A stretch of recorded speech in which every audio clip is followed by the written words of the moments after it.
मैं थोड़ा सा एंगल को डिफाइन करता हूँ, फिर उसके बाद हम प्लेन एंगल देखेंगे, फिर उसके बाद उसके दो यूनिट देखेंगे, डिग्री एंड रेडियन, और उसके बाद हम आगे बढ़ेंगे सॉलिड एंगल की तरफ जो कि 3 डायमेंशनल एंगल है, राइट। तो चलिए सबसे पहले एंगल को डिफाइन करते हैं, एंगल क्या होता है, ठीक है। तो उसके लिए मैं दो रे लूंगा और दोनों रे एक एपेक्स पे वर्टेक्स पे मिलेंगी और वहां पे एंगल बनेगा। उसको थोड़ा सा एक कॉन्सेप्ट के जरिए हम समझने की कोशिश करते हैं। तो बोर्ड की तरफ देखें, जैसे कि लेट करें कि मेरे पास अगर एक रे है, इसको हम इनिशियल रे कहते हैं, ये पॉइंट है, इस पॉइंट से हमारे पास एक रे ले लेते हैं, क्योंकि एंगल का कंसर्न बेसिकली सर्कुलर मोशन के साथ होता है, और सर्कुलर मोशन यूनिवर्स में बहुत ज़्यादा एग्जिस्ट करती है, फिजिक्स के अंदर बहुत ज़्यादा है। एक यूनिट पे जिसका नाम ही सर्कुलर मोशन है, जिसमें आप सारी चीज़ें सर्कुलर ही पढ़ेंगे, तो इसलिए एंगल को समझना ज़रूरी है। और वैसे भी आगे चलकर मैथ में ट्रिगोनोमेट्री के अंदर भी सारा काम एंगल के साथ ही रिलेट होगा, राइट।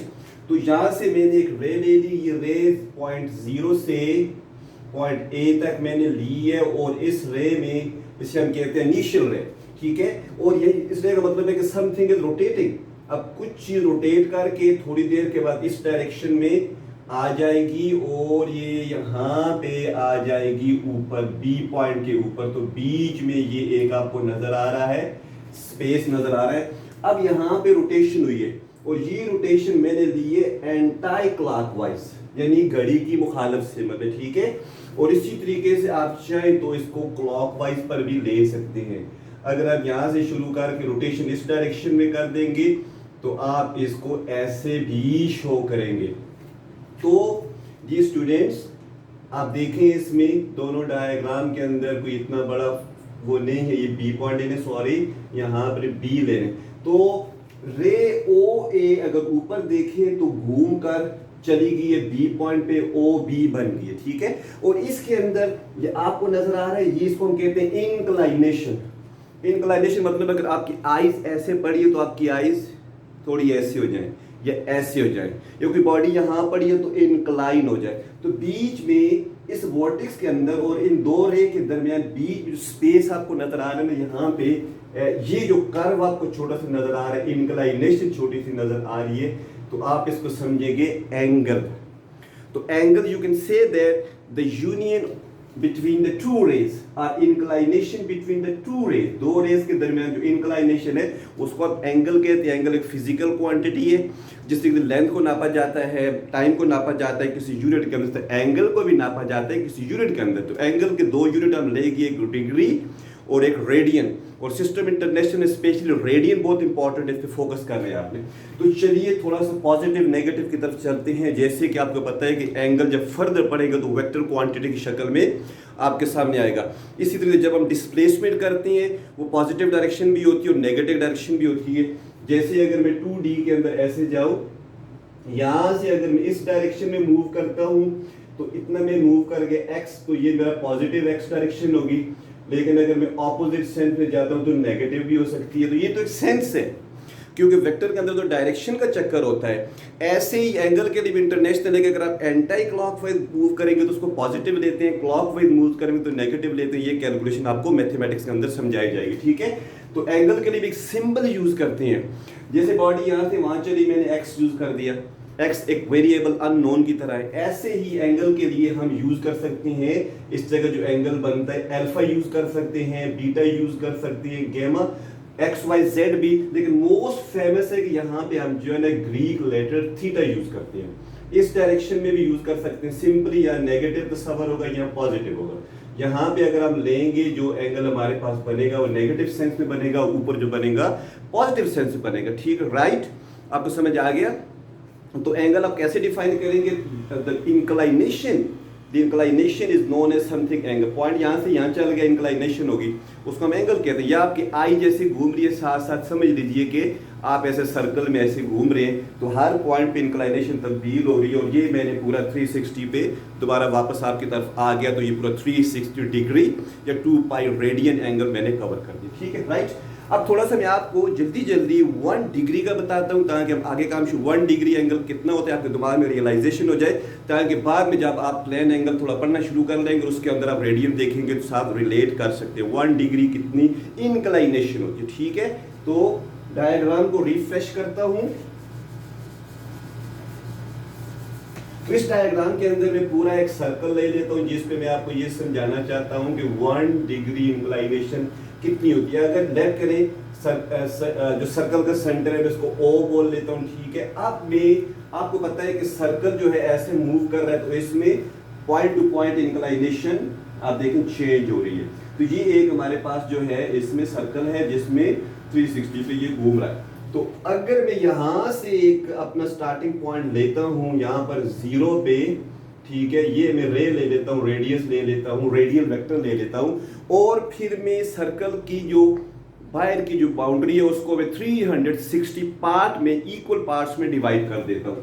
जैसे यहाँ से अगर यहाँ से ये 360 पार्ट सपोज करेंगे मैं ऐसे बना रहा हूँ पूरा सर्कल के 300, ये रफली बता रहा हूँ, मैं काउंट नहीं कर रहा कि सपोज करें कि ये करते करते ऐसे ऐसे ऐसे ऐसे हमारे 360 पार्ट, ये लास्ट पार्ट हमारा आ जाएगा 359 क्योंकि 0 शुरू किया, ठीक है। तो 1 और 2 के दरमियान अगर आप इसको ज्वाइन कर लेती हैं ऐसे, तो ये बीच में जो इंक्लाइनेशन बनी है इसको हम कहते हैं 1 डिग्री। तो 1 डिग्री टोटल इंक्लाइनेशन का समझ लें कि 1/360 पार्ट होती है। तो यहाँ पर आप सिंपली ये जो इंक्लाइनेशन जिसको मैंने बोला है 1 डिग्री इंक्लाइनेशन, बेसिकली वो 1 डिवाइड बाय 360th पार्ट होती है। तो वैसे किसी तरीके से 2 डिग्री करेंगे तो 2 डिवाइड बाय 363 करेंगे ऐसे। तो ये एक स्टैंडर्ड है, ठीक है, जो कि रखा गया है 360 के ऊपर, राइट।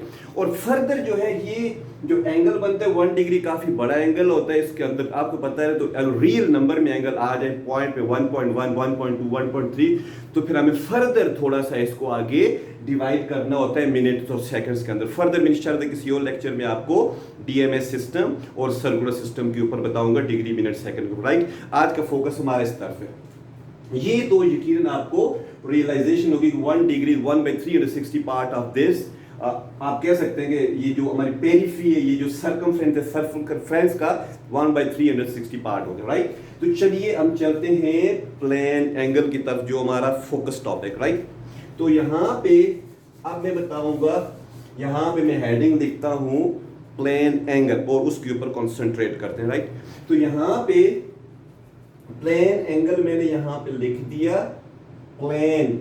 आपको इस चीज का अंदाजा हो रहा होगा कि प्लेन किसको कहते हैं। जो आपको बोर्ड नजर आ रहा है 2 डायमेंशनल कॉन्सेप्ट प्लेन।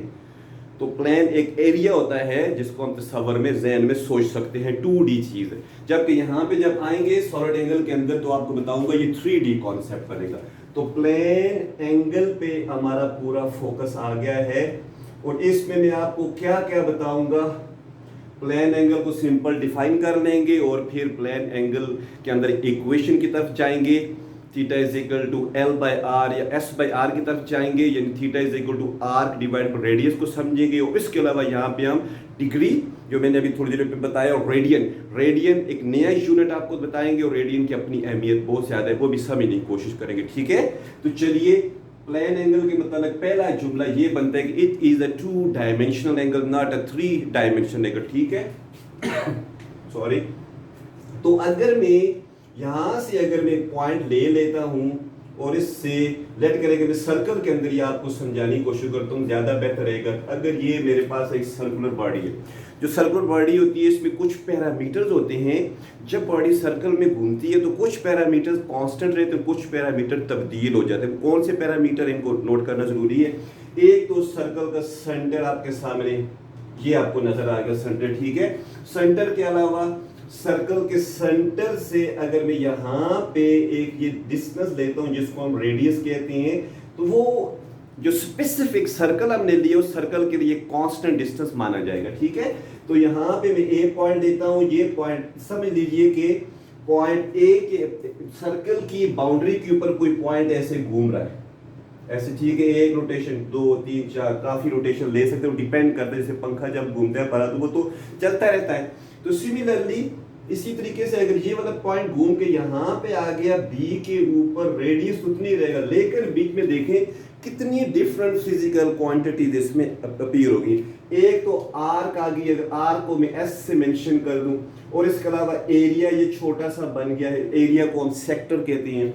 और बीच में आप देखें क्योंकि हम एंटी क्लॉकवाइज जाते हैं तो हमारा एक एंगल आ गया। इसका मतलब है कि whenever radial vector rotating in circular track different physical quantities are varying. इसमें देखिए एंगल चेंज हो रहा है, ए चेंज हो रहा है, एस चेंज हो रहा है, आर फिक्स है, ओ फिक्स है, राइट। तो इसका मतलब ये बनता है कि ये जो सेंटर में एंगल जिसको मैंने डिग्री में बोला था, it is going to relate to somethings. तो ये वाला एंगल एरिया से भी रिलेट हो सकता है और ये वाला एंगल आर्क से भी रिलेट हो सकता है। ये आर इस पे फिक्स है इसलिए आर के ऊपर इसका उस तरह हम कॉन्स्ट नहीं करें, लेकिन मैं अभी आप एरिया के साथ इसे रिलेट नहीं करता, वो कुछ और टॉपिक के अंदर जाएगा जब हम बात करेंगे सेक्टर की। अभी हम बात कर रहे हैं अपनी रिलेशन बनाएंगे इस एंगल की इसके साथ। उसके लिए मैं आपको यहाँ बोर्ड पे एक हेडिंग बनाना चाहता हूँ, यूनिट ऑफ एंगल। एक तो फिर लिखता हूँ, उसमें रेडियन की बात करूंगा और डिग्री बात पहले हो चुकी है, उस डिग्री को रिलेट करूंगा रेडियन से, ठीक है। तो यहाँ पे अगर मैं छोटी सी हेडिंग दे दूं,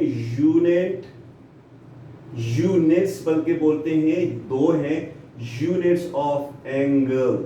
तो हमारे पास एक यूनिट जो है वो डिग्री का बनेगा, डिग्री बनेगा, जिससे मैंने बताया 1/360 part of that you can से सकते हैं, जो बाउंड्री है ऊपर उसका 1/360 पार्ट के दरमियान में जो हमारे पास इंक्लाइनेशन बनती है वो एक 1 डिग्री होता है। तो इसी तरीके से दूसरा जो है इसका जो यूनिट स्टडी करना है उसका नाम है रेडियन। दिस इज इंपॉर्टेंट क्योंकि हम जो पढ़ते हैं सिस्टम इंटरनेशनल के अंदर स्टडी करेंगे, ठीक है। सिस्टम इंटरनेशनल हमारे पास वो सिस्टम है जिसमें सिस्टम यानी सब सेट ऑफ यूनिट्स पाए जाते हैं जो कि international union of measure and weight ने डिस्क्राइब किए। और फ्रांस के अंदर एक जगह पर मीटिंग हुई थी जिसके अंदर एक स्टैंडर्ड बनाए गए थे। उसी स्टैंडर्ड जैसे लेंथ के लिए मीटर, टाइम के लिए सेकंड, मेस के लिए किलोग्राम, ऐसे ही उन्होंने सोचा कि एंगल के लिए जो हम रखेंगे उसको हम बोलेंगे रेडियन। अब रेडियन क्या होता है, यही बेसिक हमारा थीम है।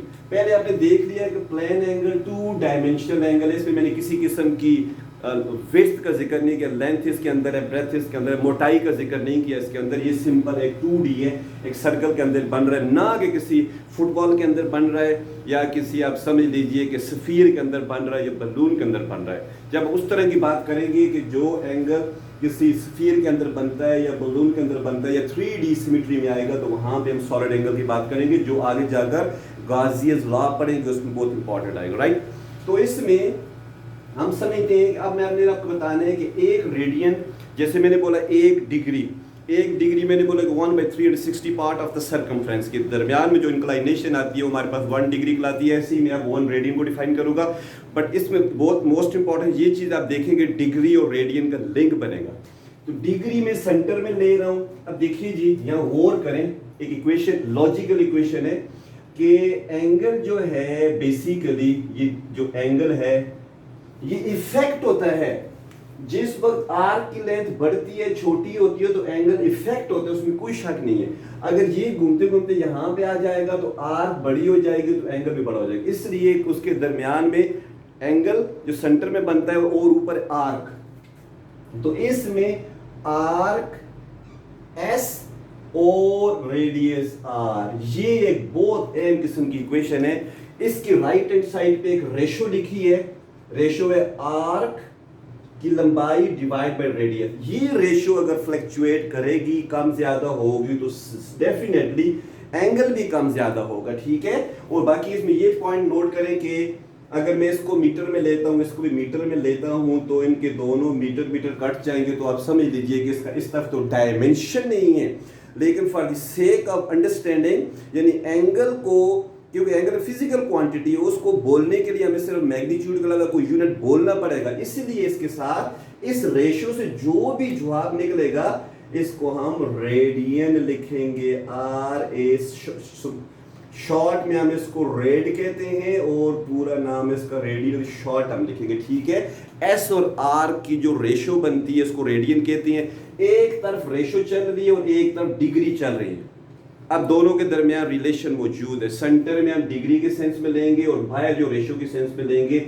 आपको समझाने के लिए मैं समझाता हूं कि अगर मैं S को 2 मीटर लेता हूं, लेट कर मैं सिस्टम इंटरनेशनल में सारा कुछ ले रहा हूं इसलिए, और R को मैं फिक्स कर लेता हूं 1 मीटर के ऊपर, तो यकीनी बात है ये अगर 1 मैं अगर ले लेता हूँ और s को मैं 2 ले लेता हूँ तो एक रेशियो बनेगी।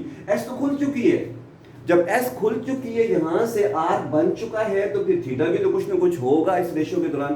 तो फिर मैं अगर इसको लेता हूँ यहाँ पे 2/1 रेड, तो इसका मतलब है कि यहाँ पे आ जाएगा 2 रेडियन, राइट। इसमें रेडियस जो है वो तो एक फिक्स है, ठीक है, उसको तो हम चेंज नहीं करते इस सर्कल के लिए, लेकिन आर को तो चेंज कर सकते हैं। डिनोमिनेटर के अंदर रेडियस फिक्स है, न्यूमिनेटर में जो आर के वो कम ज्यादा हो सकता है कि वो यहाँ से घूम के पूरा फिर कितनी ही बड़ी हो सकती है, यहाँ से अगर एक चक्कर ले लूँ तो पूरी सर्कमफ्रेंस के बराबर आ जाएगी, उसके साथ एंगल भी खुलता चला जाएगा। यकीनन आपको कॉन्सेप्ट समझ आ रहा होगा, पूरी ये घूम के यहाँ पे आ जाए तो सेंटर में क्या होगा, सेंटर में 360 बन जाएगा, ऊपर आर और रेडियस की रेशियो बन रही होगी। तो चलिए टाइम ज़ाया किया बगैर हम देखते हैं कि 1 रेडियन कैसे डिफाइन किया जाता है, ठीक है ना, वेरी इजी। 1 रेडियन कैसे आएगा, मैं आपसे पूछूं कि मेरा आर फिक्स है लेकिन इस रेशियो को मैं 1 बनाना चाहता हूँ, डेफिनेटली चक्कर यहाँ पे स्टार्ट हो जाएगा आर का। आर को एक ऐसी वैल्यू देंगे कि जो रेडियस के बराबर आ जाए तो ये रेशियो कट के 1 बन जाएगी, तो फिर हम सेंटर वाले एंगल को बोलेंगे 1 रेडियन एंगल, ठीक है, राइट। तो वेरी सिंपल, कैसे 1 रेडियन बनेगा, when the length of arc is going to become equal to the radius then we say we have 1 radian, कोई मसला नहीं है। यानी मैंने लेट करो जो आर्क खोली है, आर्क कितना खोल लूँ कि जितना मेरे पास रेडियस है, रेडियस, ठीक है, तो उसमें क्या मसला हो जाएगा, कोई प्रॉब्लम नहीं है। यानी कि मैं यहाँ पे लिखूंगा, मैं अभी बता रहा हूँ आपको 1 रेडियन क्या होता है, 1 रेडियन इसको मैं डिफाइन करता हूँ, ठीक है ना। तो सिंपली ये बनती है, सिंपल हम कह सकते हैं कि when the length of arc, यानी कि जो हमारे पास बन गई length of arc equal to when length of arc equal to radius, okay, then the angle will be 1 radian, क्योंकि जो रेशियो वाली साइड है जो रेडियन कहलाएगी और ये वाली साइड डिग्री कहलाएगी। जब वो 1 बनेगा तो ये बीच में कितनी इंक्लाइनेशन होगी, जितनी भी इंक्लाइनेशन होगी 1 रेडियन कहलाएगी, ठीक है। तो when the length of the arc equal to radius then the angle subtended,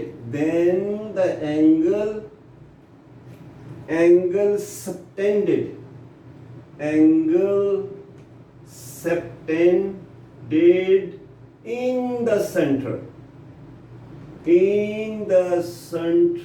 of the circle। आप आगे आप समझ गए होंगे, the center of the circle is known as 1 radian, right।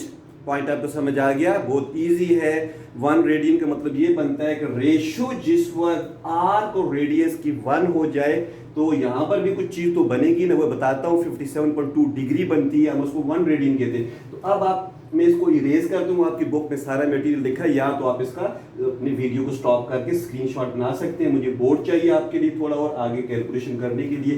तो चलिए मैं यहाँ पे आपको ये मैं इरेज कर लेता हूँ, और इरेज करने के बाद अब मैं आपको थोड़ा सा क्वांटिटेटिवली बताता हूँ कि 1 रेडियन कितने डिग्री के इक्वल आता है, राइट। कोई इसमें मसला नहीं है। तो 1 रेडियन के लिए मैं s को अगर r ले लेता हूँ, s को r के बराबर लेता हूँ, तो फिर हमारे पास थीटा बन जाएगा डेफिनेटली r/r रेडियन, और ये कैंसल आउट हो जाएगा, कोई शक नहीं, इसमें 1 आ जाएगा, 1 रेडियन हमारे पास ये थीटा आ गया, राइट। तो फिर किसी लेक्चर के अंदर हम प्रूव भी कर लेंगे, अभी मैं इस चीज पर नहीं जाता, लेक्चर बहुत लंबा हो जाएगा। अभी सिंपली बताता हूँ कि जिस वक्त ये वाली रेशो 1 के बराबर हो जाएगी तो सेंटर में फिर आपको जो एंगल मिलेगा ये वाला, ये मिलेगा 57.2 डिग्री के लगभग, ठीक है। तो इस नंबर को याद रखिएगा कि 1 रेडियन इक्वल टू, इसमें घबराने की जरूरत नहीं है, एक तरफ रेशो है और एक तरफ ये स्टैंडर्ड है। जैसे 1 radian is equal to 57.2 degree, 2 radian करने का मतलब 2 रेडियन फिर कितना बन जाएगा, अगर 2 रेडियन लूंगा तो यकीनन s जो है, एस जो है वो रेडियस के डबल पे होगी। मतलब है कि मैं इसको इतना खोलूंगा 2 रेडियन के लिए आपको रियलाइजेशन होनी चाहिए कि अगर मैं कहता हूं कि 2 रेडियन कितना बनेगा तो फिर डेफिनेटली कुछ ऐसा मेरे पास ये बी पॉइंट यहाँ पर अगर बीच में एस जो है वो रेडियस के डबल के बराबर खुल गई तो कोई शक की बात नहीं, सेंटर में जो एंगल था वो भी डबल हो गया, वो 57.2 डिग्री का डबल आ गया, जबकि आर उस तरह होगी। ठीक है, तो फिर 2 रेडियन कोई मसला नहीं है। तो दोबारा मैं ऐसे लिख लेता हूँ कि theta is equal to S by are.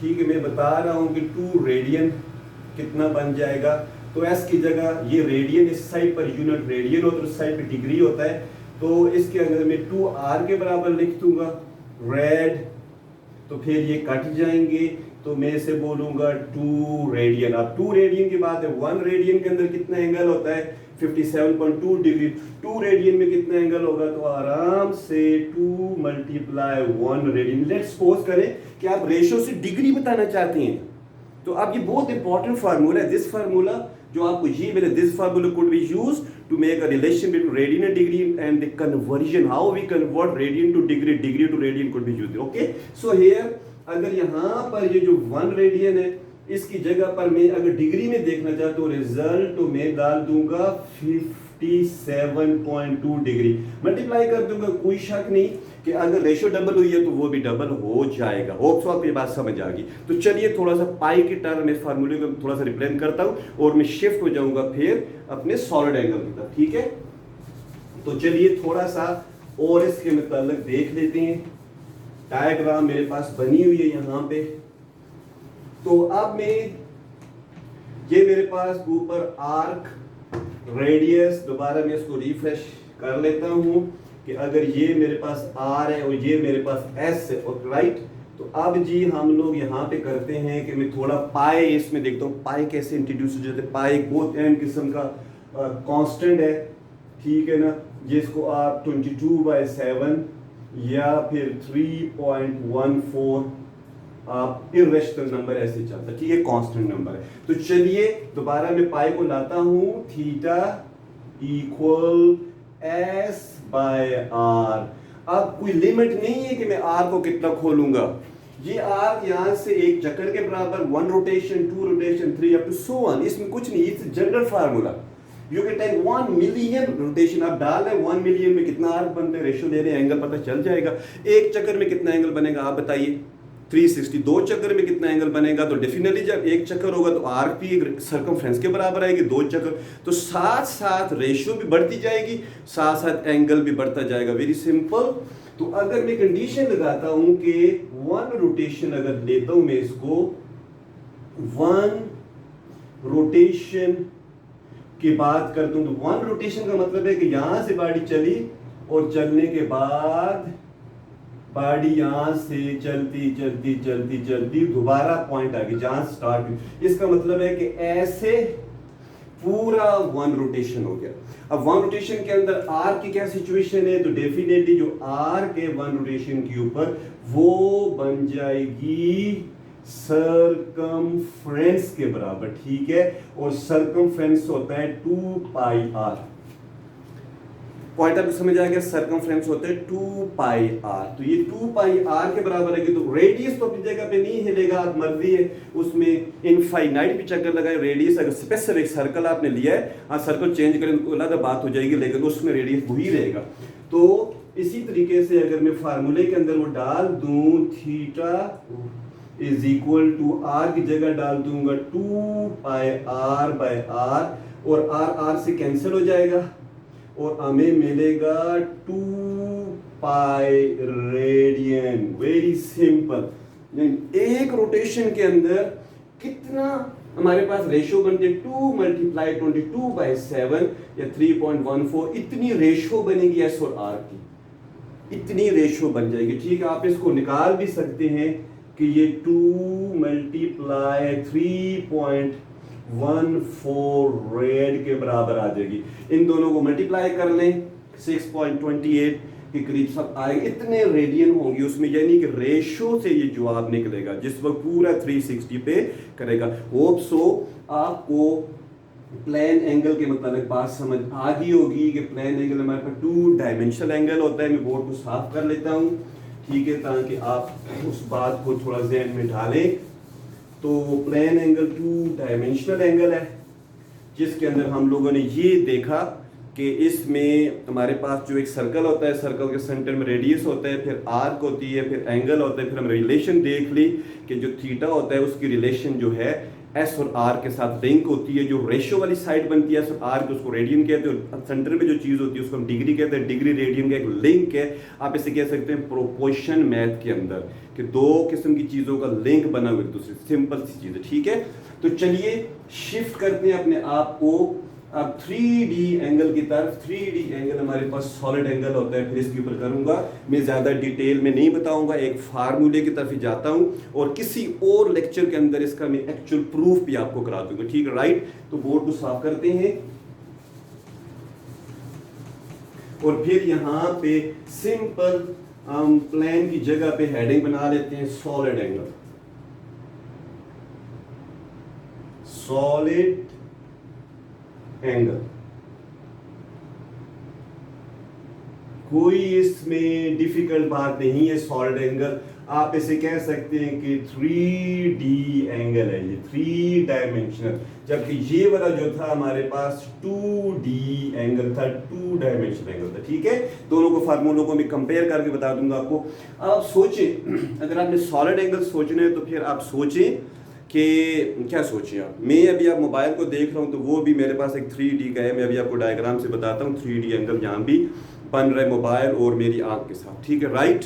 तो अब आप सोचेंगे 3D ऑब्जेक्ट, जैसे सफ़ियर को सोचें, सफ़ियर के अलावा आप जो किसी और ऑब्जेक्ट को सोचें, फुटबॉल को सोचें, बलून को सोचें, एक पानी को सोचें किसी बर्तन के अंदर, ठीक है। तो आप इस तरह जब बात करेंगे तो फिर आपको ये पॉइंट समझ आएगा। मैं सफ़ियर से स्टार्ट करता हूँ। सफ़ियर के अंदर जो एंगल बनेगा सेंटर में, सर्कल के नहीं, उसको मैं बोलूंगा सॉलिड एंगल। तो आप सफ़ियर को बनाते हैं, विजुलाइज करते हैं, क्या इसमें स्टोरी बनती है। अगर मेरे पास ये लेट करें कि सफेरिकल ऑब्जेक्ट है और ये उसका सेंटर बनता है, सर्कल ना सोचिएगा ऐसे, और इस सफ़ियर के ऊपर, सर्कल के ऊपर तो हमारे पास 1D एक लाइन होती है, एक आर्क सा होता है, ठीक है। लेकिन जब सफ़ियर के ऊपर मैं घूमूंगा, जो ज़मीन है इसके ऊपर मैं घूमता हूँ तो मैं एक एरिया पे घूम रहा हूँ, तो सफ़ियर के ऊपर एक एरिया आ जाएगा, राइट। तो इस तरीके से, तो जैसे मैं ये कहता हूँ कि मेरे पास बॉटल है, बॉटल के सेंटर से देखूँ तो ये ऊपर एक एरिया बनता है, यहाँ से सेंटर से देखूँ एरिया, यहाँ देखें मुझे एरियाज नज़र आएंगे। तो सिमिलरली यहाँ पे अगर मैं ऊपर एक एरिया ट्रेवर्स कर लेता हूँ, ये एरिया, ठीक है, सर्कुलर लीजिएगा बेटर रिजल्ट के लिए। कुछ जगह पे इसको रेक्टेंगुलर शो करते हैं, सर्कुलर पे रिजल्ट अच्छा आएगा, ठीक है। तो ये मैं एरिया ले लेता हूँ और इस एरिया के ऊपर जितने भी पॉइंट्स हैं, इस एरिया के बाउंड्री पे जितने भी पॉइंट्स हैं, सारे पॉइंट्स को आप कनेक्ट कर दें। जो सेंटर में एक पॉइंट सेंटर वाला बड़ा इंपॉर्टेंट है, उसको जरूर देखना है, ठीक है। तो फिर आप इन पॉइंट्स को अगर आप कनेक्ट कर देंगे सेंटर के साथ तो आपके पास एक कोन की शक्ल बन जाएगी, ठीक है। तो देखने से मैं कनेक्ट करता हूँ, यहाँ मैंने कनेक्ट कर दिया, फिर मैंने 2 पॉइंट में कनेक्ट कर दिया। इसी तरीके से जो है कितने ही पॉइंट्स हैं, इन सारे पॉइंट्स को कनेक्ट करते जाएं तो आपके पास यकीनन पिछले वाले पॉइंट भी हैं, वो भी कनेक्ट हो रहे हैं, ठीक है। तो सारे इस तरीके से कनेक्शन बनाएं और फिर इसको थोड़ा सा दिमाग में अक्स बनाएं कि ये कैसी चीज़ आपको नज़र आती है, एक कोन की शक्ल नज़र आती है। अब इस कोन के जहाँ पे ये जो वर्टेक्स से लेट करेंगे, ये O पॉइंट है और ये मेरा जो सेंटर में पॉइंट था ये P पॉइंट है, ठीक है, ये वाला पॉइंट ले लें, P पॉइंट था। अब यहाँ पे थोड़ा महसूस करें, इस जगह पे एक सर्कल सा महसूस कर लें सेंटर में, ठीक है, एरिया सा। ये भी मेरे पास एक एरिया है, इस एरिया को मैं लेट करें कि DA का मतलब है छोटा एरिया ले लेता हूँ। अगर एरिया कम है, पूरा स्फीयर भी ले लूंगा तो फिर मेरे पास एरिया बड़ा हो जाएगा। और ये तो एरिया है, जिस एरिया की वजह से सेंटर में भी कुछ खुलाव आया है। यहाँ पर जो चीज बनी है ना, ये सेंटर के अंदर, ठीक है ना, जैसे मैंने आपको, आप इसको कंपेयर कर लें 2D के साथ तो आपके लिए आसानी होगी। 2D के अंदर जैसे मैंने बताया था कि ये सर्कल है, वो स्फीयर, यहाँ पे हम सर्कल की बात कर रहे हैं और यहाँ पे मैं स्फीयर की बात कर रहा हूँ, ठीक है। दोनों में फर्क है। तो इसमें मैंने लिया था ये 2d था, ये r था, r यहाँ भी है।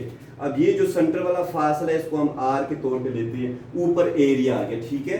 इसमें r के इसमें पॉइंट a और b आ रहे हैं, और इसके अंदर भी सेंटर में एक एंगल, ये 2d एंगल है, और यहाँ पे ये r के, यहाँ पे हमने एक रिलेशन बनाई थी, वो रिलेशन आपकी मेमोरी में होनी चाहिए कि सेंटर में जो एंगल बनते हैं वो s/r के बराबर होते हैं। यहाँ जो चीज़ होती है वो रेडियन में होती है, यहाँ जो चीज़ होती है वो डिग्री में होती है, डिग्री रेडियन का रिलेशन है।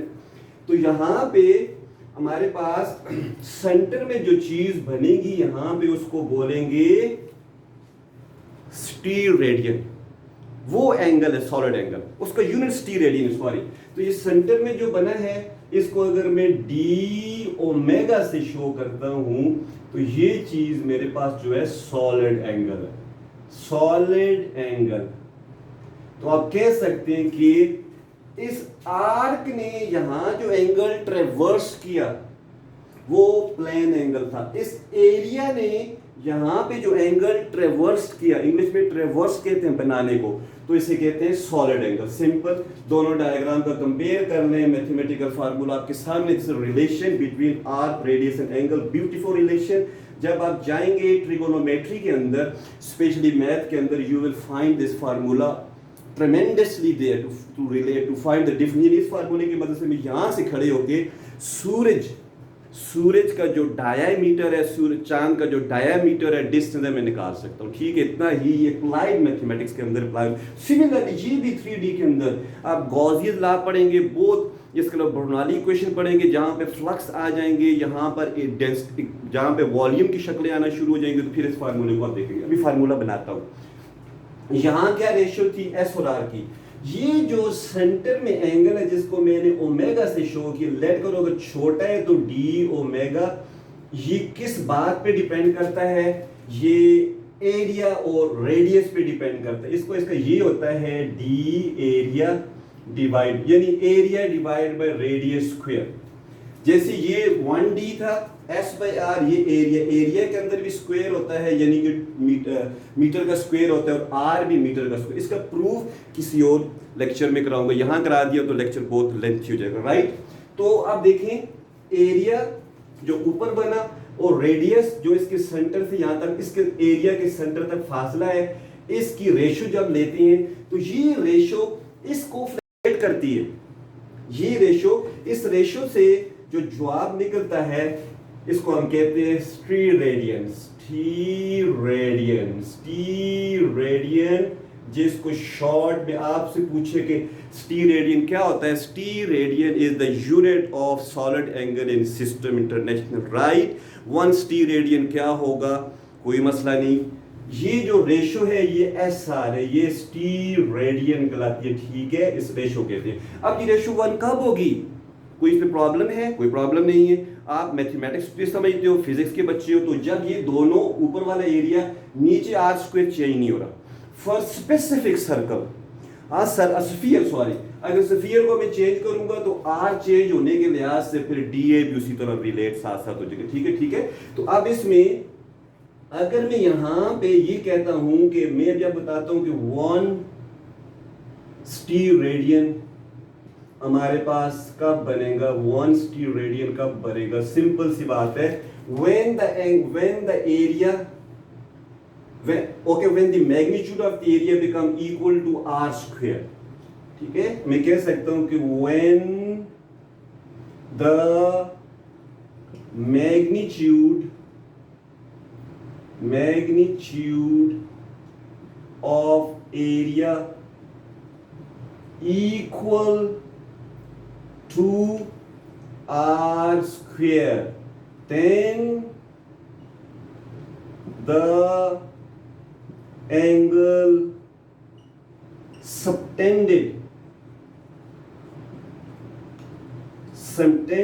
in the center, शायद बोर्ड यहां से हाइड हो जाए, in the center of that sphere, this is known as 1 stir radian. तो चलिए बोर्ड को मैं साफ करता हूं और उसके बाद यहाँ ऊपर इस चीज को यहाँ इक्वल करके लिखता हूं ताकि आप मैथमेटिकल एस्पेक्ट में देखें, ठीक है। तो फिर इस तरीके से मैं कह सकता हूँ कि 1 टी रेडियन कब बनेगा, सिंपल सी बात है, मेरा डी ए जो एरिया है वो अगर आर के स्क्वायर के बराबर आ जाए, ठीक है।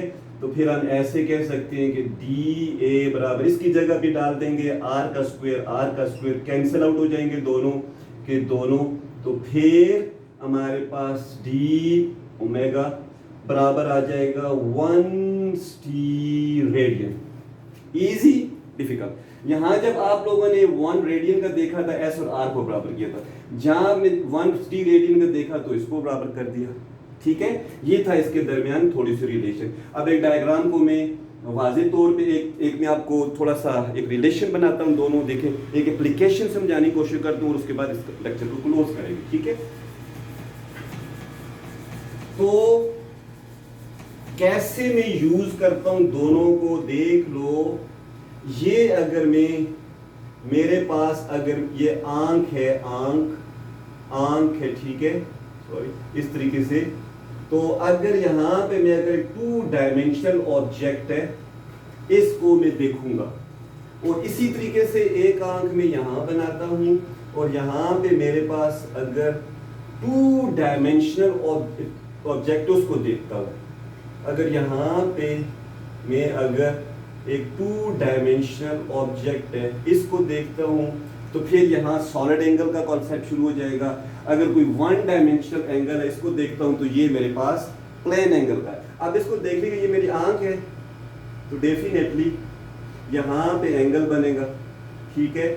और मैं इसको देखना चाहता हूँ, ये आंख हमने ऐसे बना ली, वेट करें, ठीक है।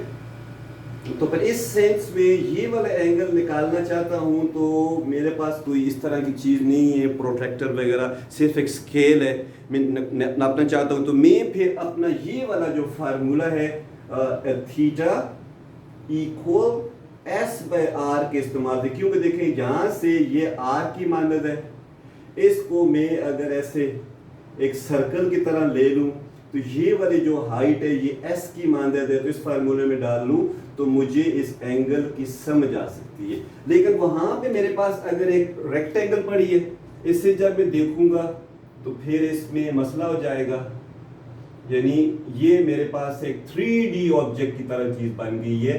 मुझे एक स्फीयर सोचना पड़ेगा यहाँ पे, और स्फीयर के ऊपर यहाँ भी एक हमारे पास सेंटर में भी एक 3D बन जाएगा, ठीक है। तो फिर ये उसी तरीके से एरिया की मानद होगा। सिंपल हमने ये करना होगा कि इसको फिर हमने सर्कुलर फेस में लेंगे तो ज्यादा बेहतर होगा, और इसको भी सर्कुलर फेस में लेंगे। ये डीए बन गया, ये सेंटर से फासला आर बन गया, वहां भी आर था। तो अब मैं अगर इस चीज को एंगल को नापना चाहता हूँ सेंटर में, अगर मैं सबको स्फीयर की तरह लूं तो फिर मेरे पास ये जो डी ओमेगा है ये मालूम करने के लिए डी ए बाई आर का स्क्वायर, तो फिर हमें ये वाला एरिया मालूम होना चाहिए और ये आर मालूम इस फार्मूले में डाल देंगे। जब हम किसी 3D पैटर्न के अंदर काम करेंगे तो फिर हमारा सॉलिड एंगल जो कि टी रेडियन में होते हैं उसके अप्लाई हो जाएगा। जब हम 2D में बात करेंगे तो फिर हमारे पास रेडियन का कॉन्सेप्ट समझ आ जाएगा, ठीक है। एट द एंड में जैसा कि मैंने यहाँ बताया था कि पूरी आर्क अगर घूम जाए तो फिर क्या रिलेशन बनेगी, वो बनेगी थीटा बराबर है 2 पाई रेडियन।